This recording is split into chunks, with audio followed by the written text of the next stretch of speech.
who thinks they can strike fear in the Jewish community in New York City on one of the most solemn of days. Let me be perfectly clear, we will not tolerate it. And if you have committed this crime, I would urge you to turn yourself in now. Because the full force of the civic community is going to come down upon you. But worse, the full force of the NYPD is looking for you.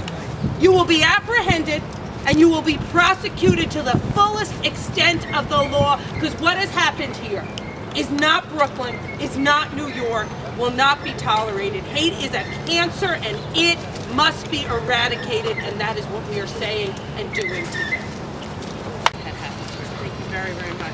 I want to thank all of my colleagues in government who are with us today. Congressman Velasquez, thank you for being here and speaking out about the importance of unity in this community. Our great borough president of Manhattan, Scott Stringer, my colleague Tish James, Assemblymember Joe Lentol, who worked so hard for Brooklyn. Thank you all for being here. Rabbi Niederman, thank you and the entire community for being here. Let's make no mistake about what happened here. These fires were hate crimes, and they were perpetrated by a coward or by cowards. People who feel that their personal hatred is so correct that they get to act it out in a violent way.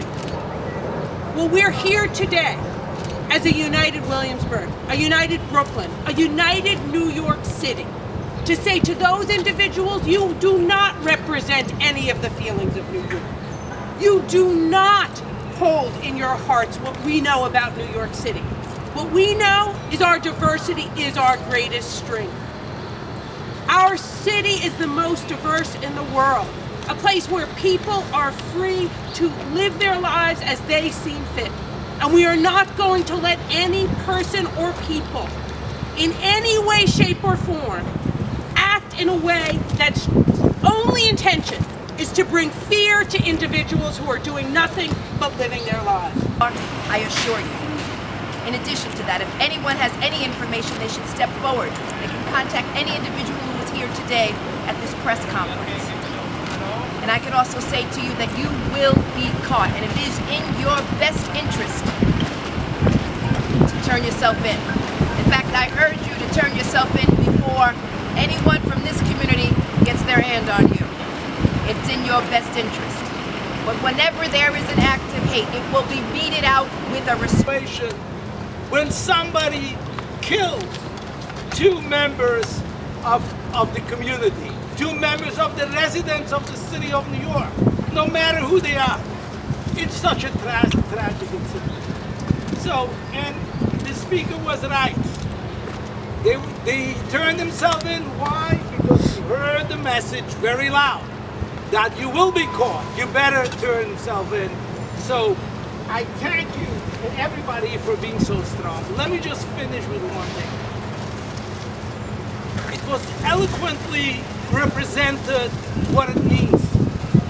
But please understand that district, represent Williamsburg Brooklyn.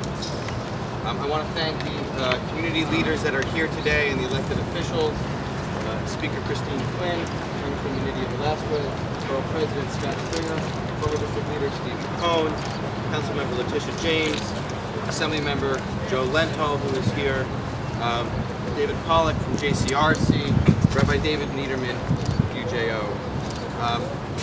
Yesterday, a crime was committed here at 85 Taylor Street that struck at the heart of the Williamsburg community, of the community here in Brooklyn, and of all New Yorkers, when at least 11 Mezuzas, one of the holiest symbols in the Jewish faith, were vandalized and burned in a malicious attack. This brazen attack, religious desecration, occurred on a day important not only to the Jewish community, but to everyone who has read a history book. NYPD for being here quickly yesterday, and for dedicating great resources to the investigation and hopefully to the apprehension of these individuals. We're in individual. The Hate Crimes Task Force was here in force, and we are confident that they will be successful in their investigation. We also ask that anybody who lives here, who saw something, heard something, please reach out to the NYPD. Call 1-800-877-TIPS with any information that will lead to the arrest of these perpetrators, and to send the strong message to the world that Williamsburg will not tolerate